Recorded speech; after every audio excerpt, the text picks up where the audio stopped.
आज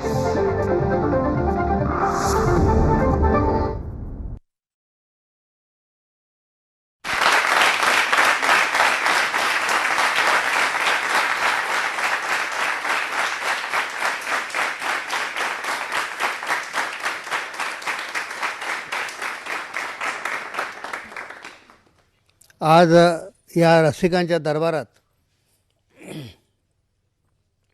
नजर टाकल्यानंतर मी प्रयत्न करतो आहे की यात लग्न झालेली माणसं किती आणि ज्यांची व्हायची आहेत असे किती. तसं काही फार अवघड नाही आहे. जे माझ्याकडेच बघतायत त्यांची लग्न झालेली आहेत आणि जी मंडळी इकडे तिकडे आपल्या शेजारी कोण आहे, डावीकडे कोण आहे, उजवीकडे कोण आहे, इकडे बघतायत त्यांची व्हायची आहेत. त्यामुळे मलासुद्धा कथा जी सांगावीशी वाटते ती अशा मंडळींकरताच सांगावीशी वाटते की एक व्यक्तिमत्व मला अनेक वर्षापूर्वी भेटलेलं. आता तुमच्या आमच्या आयुष्यामध्ये कुठला माणूस कधी भेटेल, काय अनुभव देईल, काय सांगेल हे सांगणं मुश्किल आहे. पण काही काही व्यक्तींचे अनुभव तुम्हाला आयुष्यभरचा संदेश देतात. असा एक माणूस मला अनेक वर्षापूर्वी भेटला होता, तोही पुणे मुंबई प्रवासामध्ये. पण त्यावेळेचा काळ फार वेगळा होता. म्हणजे प्रवास हा खऱ्या अर्थाने एक आनंदाचा भाग होता. आजच्यासारखी परिस्थिती नव्हती. आज काय होतं की 4 तास गाडीमध्ये बसायला मिळावं म्हणून आपण 5 तास रांगेत उभे राहतो. रांगेत उभं राहिल्यानंतर त्या खिडकीपाशी गेल्यानंतर फटक्कन त्याच वेळेला खिडकी बंद होणार नाही ना याची काळजी करतो. आणि मला तर नेहमी एका गोष्टीचा प्रश्न पडतो की रांगेमध्ये मी किती अंतरावर उभा राहिल्यानंतर सेफ डिस्टन्सवर आहे, जाम पत्ता लागत नाही. आणि हे फक्त रांगेत होतं अशातला भाग नाही. माझी ह्या तऱ्हेची आढळणूक प्रत्येक ठिकाणी होते. एखाद्या मित्राच्या लग्नाला गेलं आणि आपण मांडवात बसलेले असलो तर आपल्याला हवी असलेली व्यक्ती मांडवाचा कुठलाही खांब मध्ये न येता सारखी दिसत राहील अशी मला जागाच नाही मिळत. पंक्तीत जेवायला बसलो तरी देखील मला नेमकं पान मिळत नाही. हे नेमकी अशी जागा मिळते की त्यांनी इकडून वाढायला सुरुवात केली तर पदार्थ इथे संपतो, इकडनं सुरुवात केली तर इथे संपतो, आणि तो नवीन ताट जेव्हा भरून आणतो तो एकदम इकडनं किंवा इकडनं सुरुवात करतो. तर रांगेत कुठल्या अंतरावरती मी योग्य अंतरावर आहे हे मला कधीही कळत नाही. तर एवढं करून त्या काळामध्ये कॉम्प्युटर वगैरे हे काही प्रकार नव्हते. त्यामुळे तिकिटावर सगळं 2 तिकीटं मिळायची, एक रिझर्वेशनचं तिकीट, एक साधं तिकीट, आणि तो काहीतरी त्यावरती त्याच्या हस्ताक्षरात लिहायचा. ते हस्ताक्षर मला कधीही ओळखायला आलं नाही. म्हणजे तेव्हापासून मला सारखं असं वाटायचं की ज्या लोकांचं अक्षर तद्दन खराब आहे, टाकाऊ आहे, पण जे कधीही डॉक्टर होत नाहीत ते सगळे रिझर्वेशन क्लार्क होतात. आणि तरीसुद्धा तिकीट रिझर्व करूनसुद्धा त्या दिवशी 2 तास अगोदर स्टेशनवरती यायचं. ए बोगी का बी बोगी ह्याचा शोध लावायचा प्रयत्न करायचा. आणि मग गाडी सुटेपर्यंत याच सीटवर अधिकार सांगत आणखीन कोणी येत नाही ना याची काळजी. मग प्रवास नावाची गोष्ट संपली. आणखीन एक गोष्ट होती, म्हणजे त्यावेळेला फेरीवाल्यांचा हैदोस तर आता किती वाढला याची तुम्हाला कल्पना आहेच. पण त्या काळात देखील दिवाडकर चिवडा, लहान मुलांची खेळणी, न मोडणारे कंगवे, असं तुमच्या उरावर पाय देत देत माणसं म्हणजे फेरीवाले. आत्तासुद्धा भीती वाटते हो की त्या उकळत्या चहाच्या किटल्या त्यांना बरोबर जागा मिळते. म्हणजे उकळती किटली पाहिली की आपण बाजूला होतोच. तर एवढं सगळं म्हणजे पुणे ते मुंबई प्रवास. पण तो काळ फार वेगळा होता. पण ही काळजी घ्यावी लागतच होती. आणि मग त्याप्रमाणे आपण आपली जागा पकडली की आणखीन एक प्रॉब्लेम खिडकीच्या बाहेर उभा आहे याची कल्पना नसते. एक कोणीतरी ग्रहस्थ हातामध्ये एक छोटीशी पिशवी घेऊन आपल्या खिडकीपाशी असा उभा असतो. हा रेल्वे कर्मचारी आहे का कुणाला तरी निरोप द्यायला आला आहे का कुणाची वाट पाहतोय, शेवटपर्यंत पत्ता लागत नाही. आणि गाडी सुटली म्हणजे तो रिझर्वेशनचाच डबा पकडतो. हा रिझर्वेशनचा डबा आहे हे त्याला माहिती असतं किंवा नसतं, पण गाडी ह्या तऱ्हेने पकडायची हे त्याने ठरवलेलं असतं. आणि मग तो काय करतो, तो तुमच्या शेजारी येऊन उभा राहतो, 4-5 स्टेशन जाईपर्यंत वाट बघतो आणि मग साहेब जरा जरा अशा वेळेला सरकायचं का सरकायचं नाही हे इतके वर्ष प्रवास करून मला अजून समजलेलं नाही आहे. बरं, आपण सरकून जागा दिली, मनामध्ये संताप येतो, अरे आपण 2-3 तास रांगेमध्ये उभे राहिलो आणि हा ग्रहस्थ शेवटच्या क्षणी येतो, सरकून घ्या म्हणतो, आणखीन जागा मिळवतो, त्याच्या डोक्यात राग असतो. बरं, सरकू नये तर समोरच्या बाकावरची सगळी माणसं जागा बरोबर का बांधून न्यायची आहे.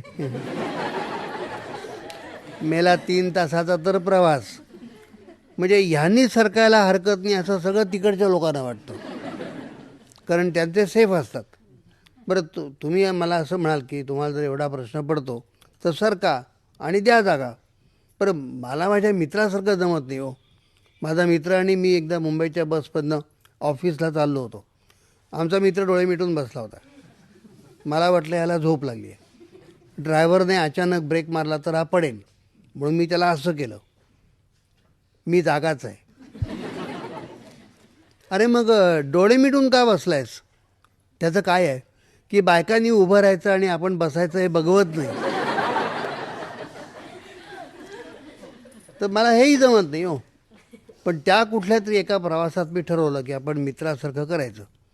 बरं, सरकायला माझी स्वतःची फारशी हरकत आहे अशातला भाग नाही, पण बरोबर सौभाग्यवती असाव्यात. आणि मग घरी गेल्यानंतर जो डायलॉग होतो, तो प्रश्न, तो आवाज अगदी ह्या क्षणी माझ्या डोळ्यासमोर उभा आहे.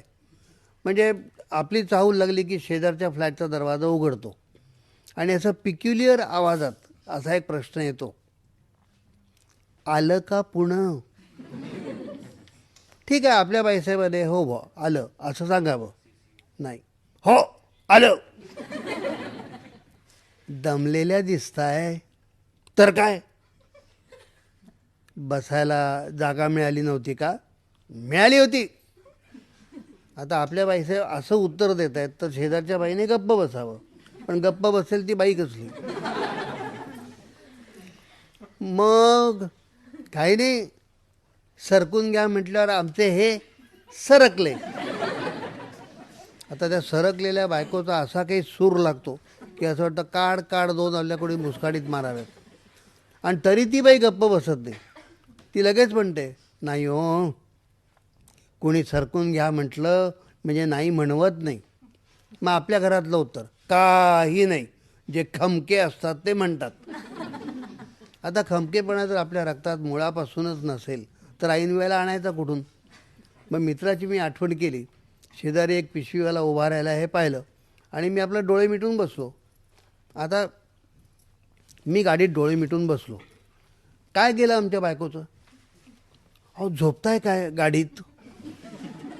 स्वतः वाटेल तेव्हा झोपते. बरं, नुसती झोपते असं नाही, कौतुकाने सांगते माझी झोपेची तक्रार नाहीच आहे. गादीला पाठ लागल्याबरोबर डोळा लागतो. पण नाही बाईसाहेब, तुमचा आधी डोळा लागतो म्हणून तुम्ही गादीवर पडता. आणि हे म्हणून देखील सकाळी उठल्यानंतर ठरलेलं वाक्य, रात्रभर डोळ्याला डोळा नाही. आता डोळ्याला डोळा नाही म्हणजे नेमकं काय? किती भाषेतली पुस्तकं शोधली पण ह्याचा अर्थ मिळालेला नाही. तर मी आपलं तिला गप असं सारखं करतोय, ते काय झोपताय काय झोपताय असं करते. 4-5 स्टेशन गेली आणि साहेब जरा हे शब्द कानावरती आले. त्यानंतर मी डोळे उघडले, पाहिलं तर ही विनंती त्याने समोरच्या माणसाला केली होती आणि तो ताबडतोब सरकला होता. पण तो सरकणारा आहे हे त्याने गाडीत प्रवेश केल्याबरोबर मी ओळखलं होतं. कारण एकूण 40-45च्या दरम्यान काहीतरी वय असेल. डोक्याला मस्तपैकी टक्कल होतं. डब्यातला लाईट असा रिफ्लेक्ट होऊन अंगावर येत होता. आपल्याला टक्कल म्हटलं म्हणजे हसायला येतं, पण टकलाचा एक गुण आहे, ते नेहमी नीटनेटकं असतं. त्याला काही मेंटेनन्स चार्ज नाही. तर असं डोक्याला टक्कल पडलेलं, शरीर चांगलं सुटलेलं, तो बाकावरती बसला, त्याने मांडी घातली, सुटलेलं पोट असं मांडीवर ठेवून दिलं. मी पाहिलं तर बुशर्टचं वरून दुसरं बटन रिकामं होतं, सुटलेलं होतं. आणखीन बारकाईने पाहिलं तर गंजी फ्रॉकची बाई बुशर्टच्या बाहीच्या बाहेर आलेली. 1-2 मिनिटाने परत लक्ष गेलं, म्हटलं आणखीन काहीतरी प्रकार दिसतोय, तर गळ्यातलं जानवं त्याच्याही पुढे आलेलं. मग त्याच्या शेजारी त्याचा एक 14-15 वर्षाचा मुलगा, त्याच्या शेजारी 11 किंवा 13, ज्याला बॉर्डर लाईन केस म्हणतात, अशा वयाचा मुलगा, आणि त्याच्या शेजारी त्याची अशी तरुण स्मार्ट तरतरीत बायको. ह्या सगळ्या स्मार्ट बायका लोकांना कशा देतात हो? वाटल्या तेव्हा आम्ही कुठे गेलो होतो? असेच कुठे ते कथा सांगायला गेले असणार आम्ही. आणि जी एक सिंगल सीट असते, त्या सिंगल सीटवरती त्या बाईची तरुण तरतरीत सर्वात लहान मुलगी. त्या सगळ्या फॅमिलीकडे पाहिल्यानंतर मला असं उगीच वाटायला लागलं की त्या काळाप्रमाणे 2 या 3 बास या नियमाप्रमाणे या नियमांचं उल्लंघन व्हायच्या आत मुलगी झाली असावी, पण योग्य वेळेला मुलगी होण्यामध्ये बाईचं चातुर्य उपयोगी पडलं असेल, असे काय काय विचार मनात यायला लागले. कारण एकूण तो सगळा उरक 5 वर्षातला होता. आणि गाडीत बसल्याबरोबर तिने मुलांना बजावलं, चांगले पसरून बसा, मध्ये जागा सोडू नका. एवढीशी पोरं, ती पसरून किती पसरणार. तिने त्याच सुरात नवऱ्याला सांगितलं, आणि तुम्ही हो चांगले पसरून बसा. आता बायकोने ह्या सुरात 10 लोकांसमोर असं सांगितल्यानंतर त्याला काहीतरी वाटेल असं मला वाटलं, पण काही नाही हो. त्याने दुसऱ्याचं बायकोकडे आणि ते काय बायकोने असं केलं, त्याने पुन्हा असं करून असा हात असं आत घातला, जानवं असं खेचून घेतलं आणि तसं गोळा करून टाकून दिलं. या एकूण सगळ्या अवतारावरून हा सरकणारा आहे हे माझ्या लक्षात आलं होतं, आणि त्याप्रमाणे तो सरकला. झालं, 1 नंबर सरकला, 2 नंबर सरकला. बाईला धक्का लागल्याबरोबर तिने डब्यात पाहिलं. विजा, सरकला असता शेवटी. हे मला बोलू नको, दादा सरकला म्हणून मी सरकलो. दादासाहेब, आपल्याला काय सांगितलं होतं? प्रत्येक प्रवासात मला बोलतेस, बाबा सरकले म्हणून मी सरकलो. अहो, तुम्हाला मी काय बजावलं होतं?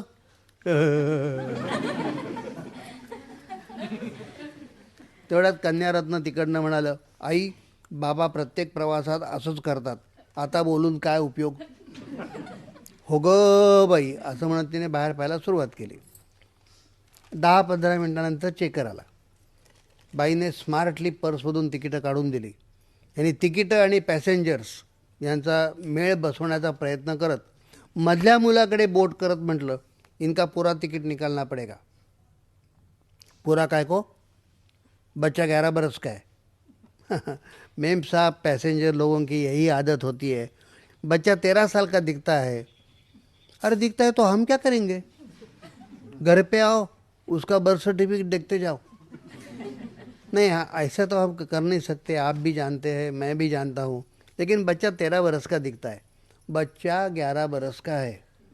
बहन, काय को झूठा बोलना, 13 बरस का दिखता है.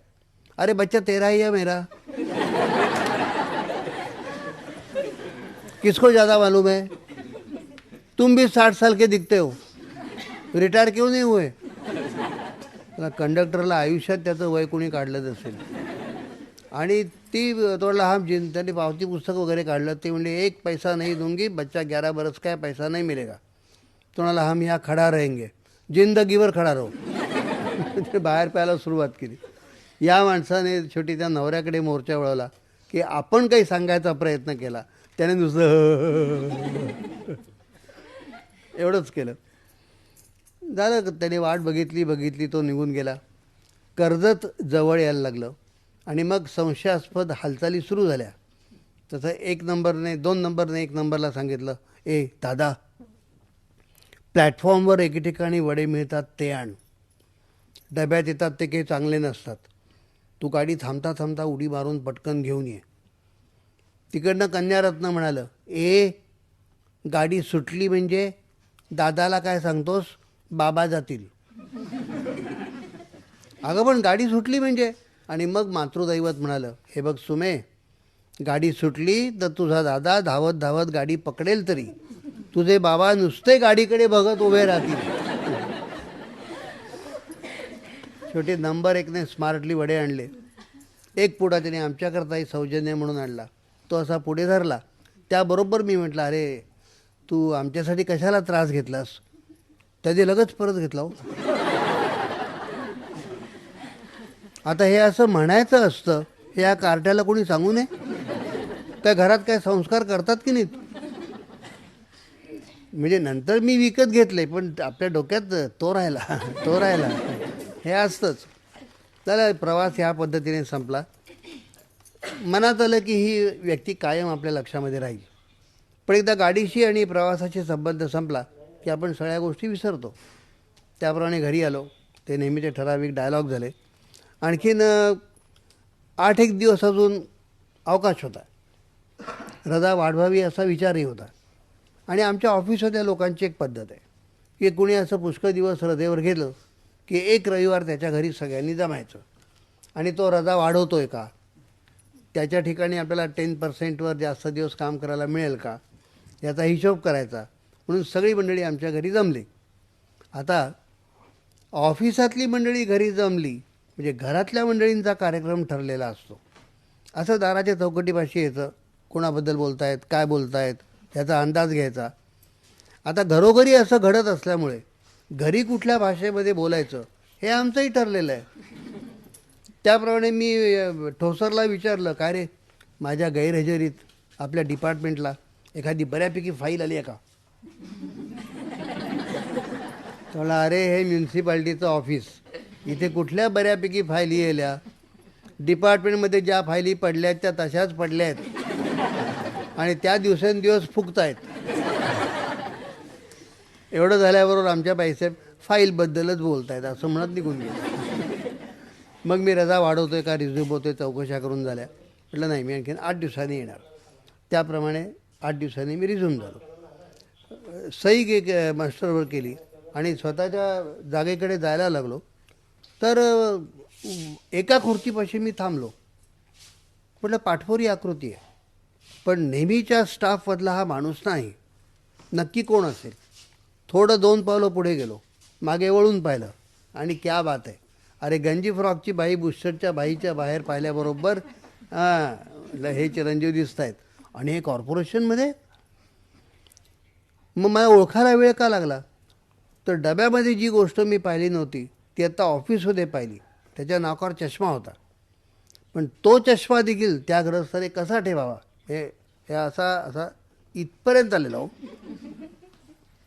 त्यावेळी मला सारखं वाटायचं की हा चष्मा पडणार, म्हणून जरा आवाज झाला रे झाला मी चष्मा पडला वाटतं असं म्हणून मागे वळत राहिलो. त्याचा मला एवढा मनस्ताप व्हायला लागला की शेवटी मला वाटलं आपण उठावं, पंतवैद्यांच्या जागी जावं आणि तो चष्मा जिथे असायला हवा तिथे असा खुपसून बसवावा. पण नाही, मी माझं मन आवरलं. कारण विचार केला की ह्या पद्धतीने लोकांच्या ज्या वस्तू जिथे असायला हव्यात त्या जर मी ठेवायला सुरुवात केली तर माझं काम किती वाढेल. आणि एवढं करून सगळ्यांच्या वस्तू मला जागेवर ठेवता आल्याच नसत्या. त्यातल्या काही वस्तू ठेवताना मला फार बरं वाटलं असतं. तर शेवटी तो विचार डोक्यातून मी काढून टाकला. पण माझ्या गैरहजेरीत पंतवैद्यांचा आणखीन डिपार्टमेंटचा जो काही सहवास घडला होता तेवढ्या कालावधीमध्ये पंतवैद्य ही काय चीज आहे हे सगळ्या लोकांनी ओळखलं होतं. म्हणजे पंतवैद्यांच्या निमित्तानं आमच्या डिपार्टमेंटला एक करमणूक केंद्र चालून आल्यासारखं. कारण ह्याचं सगळं बावटासारखं बोलणं, एकूणच सगळं अवतार.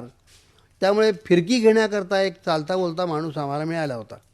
आणि त्याप्रमाणे वेगवेगळ्या तऱ्हेने फिरक्या घेणं, त्याला बायकांच्या नावाने चिठ्ठ्या पाठवणं, अमुक ठिकाणी भेटाल का, हा आपला तिथे जाऊन उभा राहायचा, असा सगळा बावटपणाचा कारभार. आणि एकदा आमच्या लोकांनी कमालच केली. सगळेजण त्याच्या टेबलाभोवती जमले आणि सांगितलं आता घाटपांडे रिटायर होणार आहेत तर आपण त्यांना मस्तपैकी पार्टी देऊया. अरे पार्टी काय, त्या अगोदर एक पिक्चर दाखवूया. हां चालेल, पिक्चर दाखवूया. कोणतं? अरे आपण रिगलला जाऊ.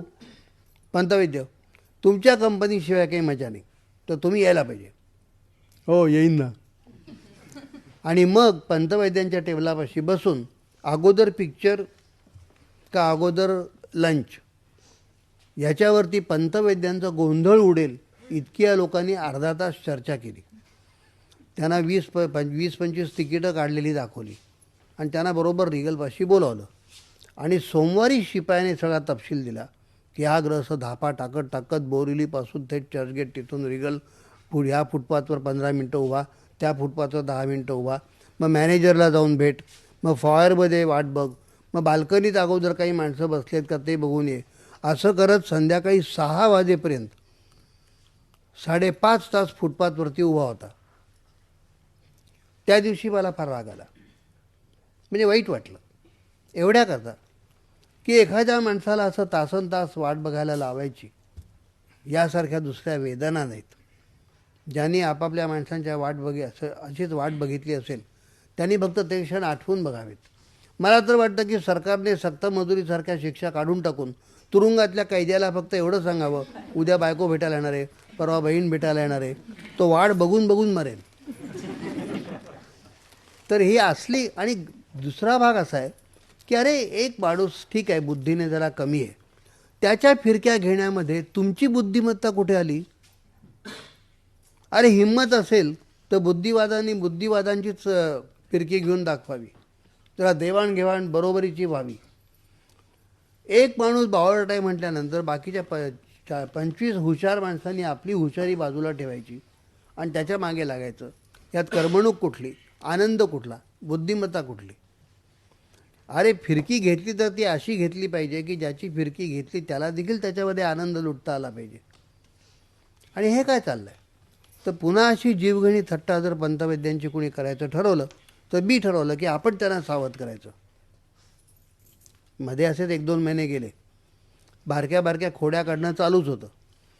आता बिचारा लांब राहत होता, पावसाळ्यामध्ये गमबूट वापरायचा आणि त्याने आपले कॅनव्हसचे बूट ऑफिसमध्ये ठेवले होते. तर रविवारला लागून 2 सुट्ट्या होत्या. तर ह्या लोकांनी काय केलं, ती गमची बाटली असते ना, ती अख्खी गमची बाटली शनिवारी दुपारी सगळेजण गेल्यानंतर पंतवैद्यांच्या बुटात ओतली. 2 दिवसामध्ये तो डिंक सुकून गेला. मंगळवारी जेव्हा सगळेजण कामावरती आले त्या पंतवैद्यांनी गमबूट पायातले काढले, आणखीन ते कॅनव्हसचे बूट पायात घातले. एक 2-3 मिनिटांनी असं पायाला चाव चाव चाव चाव चाव चाव व्हायला लागलं. ते पायाने बूट काढायचा प्रयत्न करतायत, तो निघत नाही आहे. मग लगेच बाकीचे टपलेलेच होते, ते सगळे एकत्र आले. काय पंत, काही प्रॉब्लेम आहे? काय वैद्य, काही प्रॉब्लेम आहे? नाही हो, या बुटाला काहीतरी झालं आहे. मग एकाने तो बूट असा खेचून काढला आणि त्याच्याकडे पाहिलं. हां, पंतवैद्य, याला म्हणतात गमबूट. हे असे सगळे प्रकार. आणि त्यानंतर ह्या लोकांनी जेव्हा माथेरानला जायची आयडिया काढली तेव्हा म्हटलं ह्याला एकट्याला माथेरानला पाठवतील आणि हे लोक कोणी घर सोडणार नाहीत. कारण सोमवारी यांनी चित्रपटाच्या बाबतीत हेच केलं होतं, सगळे आरामात आपापल्या घरी होते. आणि मला वाईट वाटलं ते एका गोष्टीचं की रोज गाडीचा बळी झालेला माणूस, तुम्ही काय आम्ही काय. एक दिवस असं वाटतं की त्या लोकलचं दर्शन नको. अरे घरी पाहुणे असतात किंवा काहीही उद्योग नसेल तर या भरलेल्या शहरामध्ये माणसाला स्वतःचा सहवास काही काळ हवा असेल तर त्यासाठी देखील क्षण मिळत नाहीत. म्हणून शांतपणे घरी राहावं असं वाटतं. ते सगळं सोडायचं आणि त्याला उन्हात उभं करायचं. ह्याला मी अमानुष हाच शब्द वापरीन. मग माथेरानची ट्रिप हा विषय निघाल्यावर मी चिठ्ठी पाठवली, पंतवैद्य जीवाभावाचं काम आहे, संध्याकाळी ऑफिस सुटल्यावर थांबा. ते थांबले.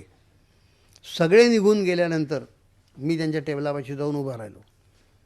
पंतवैद्य लगबगीने उठले, त्याने दुसरी खुर्ची अशी उलटी केली. मग मी त्यांच्यासमोर, ते इथे. काय काळेसाहेब, काय काम काढलं? काम असं काही नाही हो, पण आता ह्या डिपार्टमेंटला आपण इतके दिवस आहोत, तुम्हाला येऊन आता वर्ष जवळजवळ होत आलं. पण फक्त आपले चेहरे आणि आडनावं परिचयाची, या पलीकडे एकमेकांना काय माहिती आहे? मला तर नेहमी असं वाटतं की ऑफिसमधल्या सगळ्या लोकांची यादी करावी, त्यांच्या घरचे पत्ते, त्यांचे कॉन्टॅक्ट नंबर्स. काही इमर्जन्सी उद्या निर्माण झाली तर कुठल्याही व्यक्तीला घरी ताबडतोब आपल्याला कळवता आलं पाहिजे. यापैकी आपण काही करत नाही.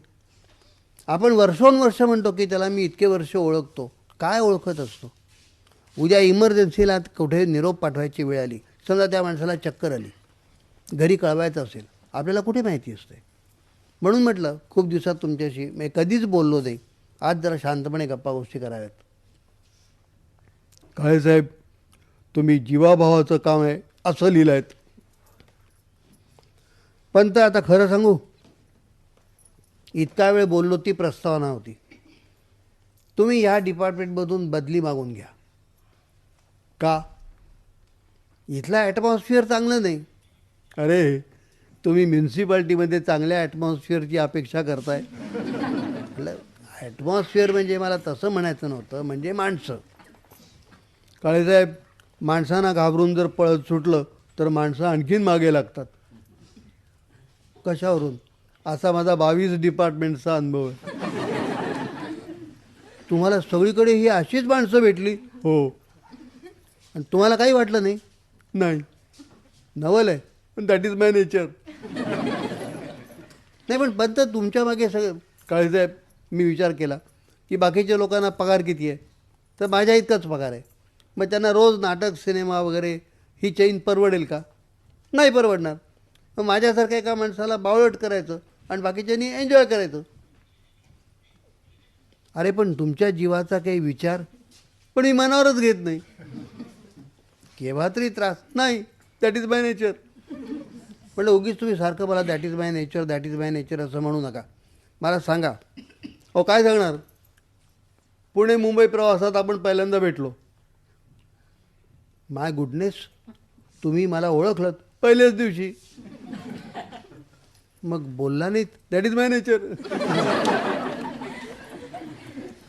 पण त्यामुळे लोक तुम्हाला काय म्हणतात ते माहिती आहे का? मला बावळट हा शब्द उच्चारायचा होता, पण माझं धाडस झालं नाही. पण मी तो शब्द म्हणायच्या आत तेच म्हणाले, बावळट म्हणतात.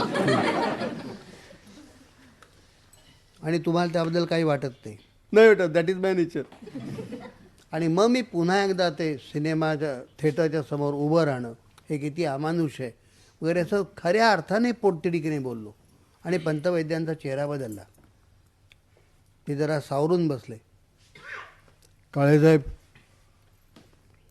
तुम्ही फार असं इथून काहीतरी माझ्याशी बोलताय असं मला वाटतं. ऑफकोर्स. मग तुम्हाला मी एक सांगू का? बोला ना. माझे जे काही होतं ना, त्याची तुम्ही एवढी काळजी करू नका. का? अहो, कुठे बोलू नका, पण या बावळटपणाचे पुष्कळ फायदे आहेत. बावळटपणाचे फायदे? मग पुणे मुंबई प्रवास आपण एकत्र केला की नाही? हो. तिकीट चेकरशी कोण भांडलं? हो, तुमची बायको भांडली. मला काही त्रास झाला? मला कर्जतला बटाटे वडे बसल्या जागी मिळाले की नाही? मला काही तकलीफ झाली? हेच फायदे. नाही, तरीसुद्धा पंतवैद्य, आता तुमच्या डिपार्टमेंटला येऊन मला 1 वर्ष झालं. माझ्या हातून कामात काही चूक झाली नाही. उलट त्या दिवशी साहेब आणखीन एकाला सांगत होते की हा नवीन माणूस आला आहे, पण अगदी बोट दाखवण्या एवढी कामामध्ये चूक नाही. होईल कशी? मी कामच नाही केलं. पंत काय सांगता काय? अहो, ही म्युन्सिपाल्टी आहे. इथे काम करणाऱ्या माणसाच्या हातूनच चुका होतात. चूक झाली ह्याचा अर्थ तो काम करतोय हे कोणी ध्यानातच घेत नाही. इथे काम करताना चूक होणं ही चूक आहे, कामच न करणं ही चूकच नाही. पण मग तुम्हाला इन्क्रीमेंट्स वगैरे ते सगळं आपोआप मिळतं. कसं काय? अहो, म्युन्सिपाल्टी आहे. इथे एक माणूस लायक आहे सिद्ध करायला जेवढी वर्ष लागतात त्यापेक्षा जास्त वर्ष तो नालायक आहे हे सिद्ध करण्यामध्ये जातात. तोपर्यंत सगळी प्रमोशन्स मिळतात. काय सांगता काय? अरे, आमची बदली होण्यापूर्वी आमचा एक ऑफिसर दुसऱ्या ऑफिसरला सांगतो की तुझ्याकडे एक बावळट माणूस पाठवतोय, त्याच्याकडे कुठलंही महत्त्वाचं काम देऊ नको. त्यामुळे सगळ्या महत्त्वाच्या फायली त्या टेबलावर किंवा ह्या टेबलावर, मध्ये मी सेफ. कुठलं तरी इम्पॉर्टंट काम माझ्या डोक्यावर पडलं का तर आनंदात असतो. मग घरी काय करता? अरे, घरी तर मी राजासारखा असतो. बायकोकडून तुम्हाला बायको, अरे जशी 3 मुलांना सांभाळते ना तसं मी तिथं 4थं मूल आहे असं समजून मला वाढवते. काय सांगता काय? अरे, लग्न झाल्याबरोबर आमच्या लक्षामध्ये आलं की तिला काय हवे, सत्ता, आपल्याला काय हवी आहे? शांती. मग तू स्मार्ट, आय एम बावळट. आणि एक तुम्हाला गंमत सांगतो, घरातला कर्ता पुरुष जर बावळट असेल ना तर बाकीची माणसं फार तरतरीत होतात. आमच्या घरात चौघांची सारखी धावपळ चालू असते, हे काम कर, ते काम कर, हे काम कर. आणि आई मुलांना बजावत असते, तुमच्या वडिलांच्यावर अवलंबून राहू नका, त्यांना जमणार नाही. त्यामुळे मी एका जागी बसून असतो आणि सगळे धावत असतात. असेल बुवा. पण बनतं तरी देखील ज्याला आपण टॅलेंट्स म्हणतो, जिनियस म्हणतो, त्या माणसाचा रुबाब काय और असतो. काय साहेब, तुमच्या फार खुळचड कल्पना आहेत. जिनियस तर गोष्ट आपण सोडूनच देऊ, पण जे टॅलेंटेड माणसं आहेत त्यांच्या बाबतीमध्ये काय होतं? मग दोन टॅलेंटेड माणसांचं एकत्र का नाही जमत? दोन टॅलेंटेड माणसं एकत्र आली की दोन डिपार्टमेंट्स काढतात. दोन टॅलेंटेड पुढारी एकत्र आले तर वेगळा पक्ष काढतात. म्हणून आपलं कुटुंब, आपला हा संबंध, परिवार, आपला देश, हे जर सगळं व्यवस्थित चालायला हवं असेल तर एक माणूस जिनियस पाहिजे आणि बाकीचे ऑनेस्ट पाहिजेत. मग सगळं राज्य नीट चालतं की नाही बा? नाही, कबूल आहे. पण तरी देखील पंतवैद्य हे सगळं आहेत. तुमच्या बावटपणाचे फायदे तुम्हाला प्रत्यक्ष मिळत आहेत, तर मी ते नाकारू शकत नाही, कारण तुमचा तो प्रचितीचा भाग आहे आणि माझा अंदाजाचा भाग आहे. पण तरी देखील एक गोष्ट डोळ्यासमोर आली किंवा आठवली की मला ते असह्य होतं. कोणती?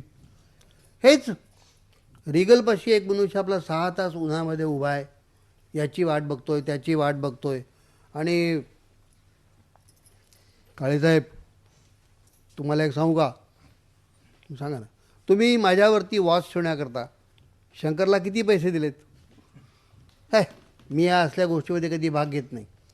पण कुणी आठणे, कुणी रुपया वगैरे असं काहीतरी दिलं असं म्हणतात.